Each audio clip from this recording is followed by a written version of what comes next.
আসসালামু আলাইকুম, আমন্ত্রণ বাংলা ভিশন সংবাদের সাথে আছি সিফাত শারমিন। নিজ নিজ ক্ষেত্রে অসামান্য অবদান রাখায় দেশের ২১ বিশিষ্ট ব্যক্তিকে ২১ পদক ২০১৯ দেওয়া হবে আজ। প্রধানমন্ত্রী শেখ হাসিনা বঙ্গবন্ধু আন্তর্জাতিক সম্মেলন কেন্দ্রে তাদের হাতে পদক তুলে দেবেন।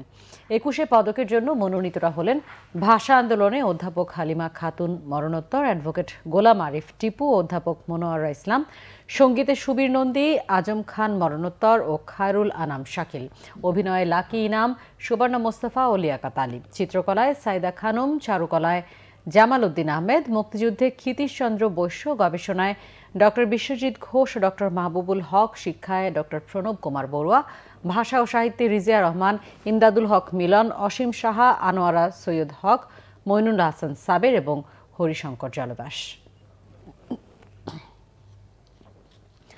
একাদশ জাতীয় সংসদে নির্বাচিত সংরক্ষিত নারী আসনের এমপিরা শপথ গ্রহণ করেছেন। সকালে জাতীয় সংসদ ভবনে স্পিকার ডক্টর শিরিন শারমিন চৌধুরী ৪৯ নারী সংসদ সদস্যকে শপথ পড়ান। নারী সংসদ সদস্যদের মধ্যে ৪৩ জন আওয়ামী লীগের, ৪ জন জাতীয় পার্টির, ১ জন ওয়ার্কার্স পার্টির এবং ১ জন স্বতন্ত্র সদস্য রয়েছেন। প্রথমে আওয়ামী লীগের সংসদ সদস্যরা শপথ নেন, এরপর জাতীয় পার্টির সংসদ সদস্যরা শপথ নেন, পরে ওয়ার্কার্স পার্টির ১ জন ও স্বতন্ত্র ১ জন আলাদা আলাদাভাবে শপথ নেন।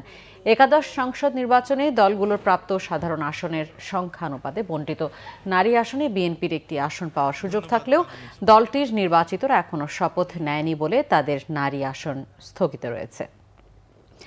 বিএনপি চেয়ারপারসন বেগম খালেদা জিয়া অনুপস্থিত থাকায় নাইকো মামলার চার্জ গঠনের শুনানি হয়নি। শুনানির পরবর্তী তারিখ দেওয়া হয়েছে ৩ মার্চ। নাজিমউদ্দিন রোডের পুরাতন কেন্দ্রীয় কারাগারে বসানো বিশেষ জজ আদালতে এই মামলার কার্যক্রম শুরু হয়। দুপুর 12:15টার দিকে খালেদা জিয়া অনুপস্থিত থাকায় এই মামলার চার্জ গঠনের শুনানি না হলেও তার চিকিৎসার আবেদনের শুনানি হয়েছে।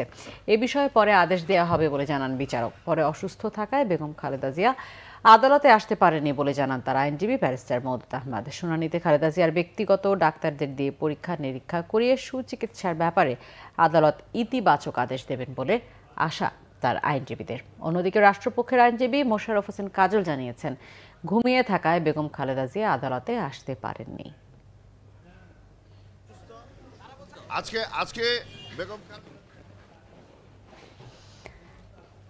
জম্মু ও কাশ্মীরে আধা সামরিক বাহিনীর অন্তত ৪৬ সদস্য নিহতের জেরে ভারত পাকিস্তানের উত্তেজনা থামাতে সমঝোতার প্রস্তাব দিয়েছেন জাতিসংঘ মহাসচিব অ্যান্টনিও গুতেরেস। দুপক্ষকে সংযত আচরণের তাগিদও দিয়েছেন তিনি। জাতিসংঘ মহাসচিবের মুখপাত্র স্টিফেন দুজারিক জানান, জম্মু ও কাশ্মীরে সন্ত্রাসী হামলার পর দুদেশের মধ্যে চলমান ঘটনা প্রবাহে উদ্বিগ্ন অ্যান্টনিও গুতেরেস এই উত্তেজনা স্বাভাবিক করতে অবিলম্বে কার্যকর উদ্যোগের পাশাপাশি ভারত ও পাকিস্তানকে সর্বোচ্চ সংযম প্রদর্শনের আহ্বান জানিয়েছেন তিনি।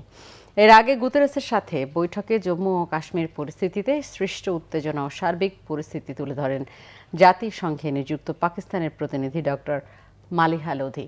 ওই বৈঠকে লোধি জানান, সমঝোতা আলোচনার প্রতি পাকিস্তান বরাবরই আন্তরিক। ছিল এখনকার মতো পরের সংবাদ বিকেল ৫টা দেখার আমন্ত্রণ রইল। এছাড়া ফেসবুকে বাংলা ভিশন সংবাদ সরাসরি দেখতে লগ ইন করতে পারেন facebook.com/বাংলাভিশনে। এতক্ষণ সাথে থাকার জন্য সবাইকে।